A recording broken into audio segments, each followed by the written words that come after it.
Rachel was excited as she stepped into the cafe, her mind racing with plans for a holiday she didn't know she couldn't afford. Ignoring the growing pile of bills at home, she splurged on brunch with friends, a crisp £15 for avocado toast topped with poached eggs and a matcha latte. At first, it felt empowering, a treat she deserved after a long week. But then, as the bills loomed larger in her mind, it quickly morphed from a delightful indulgence into a source of stress that tightened around her chest like a vice. Over time, she kept repeating this cycle, deceptively convincing herself that these minor escapades wouldn't matter in the long run.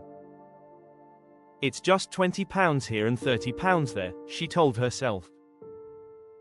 But those small amounts added up. By the end of the month, Rachel found herself staring at a bank statement that revealed a shocking outcome: over £300 spent on meals out, a third of her paycheck. The thought of cutting back felt like a betrayal to her social life. This is where it gets uncomfortable. On paper, Rachel earned a decent wage, but her financial habits told a different story. Living in East London, the padding of her account dwindled while rent squeezed her finances tighter than her yoga pants after a good meal.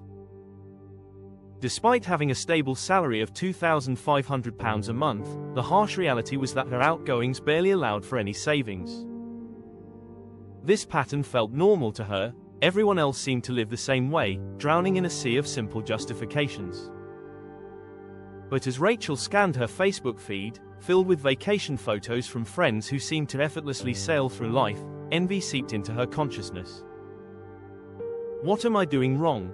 she wondered, realizing that behind those perfect images were likely hidden anxieties that mirrored her own.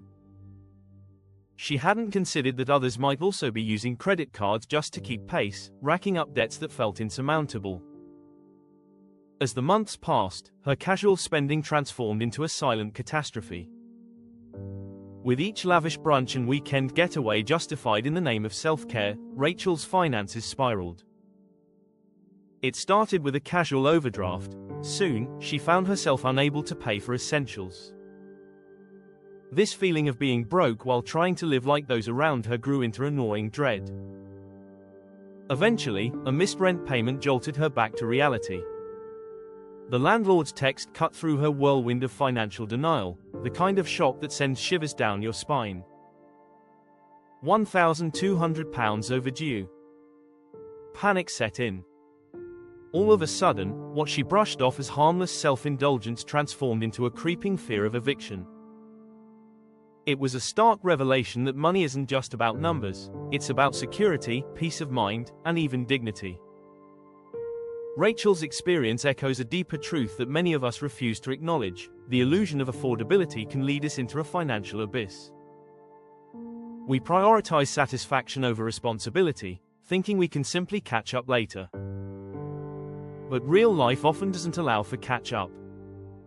The more we indulge, the deeper our hole becomes. Reflecting on her situation, Rachel realized that financial wellness isn't about deprivation, it's about mindful decision-making. Sometimes, the biggest price we pay isn't found in our statement but in our peace of mind. What will you choose today, living for the moment or planning for your future? If this resonates, consider subscribing to explore more about mastering your finances.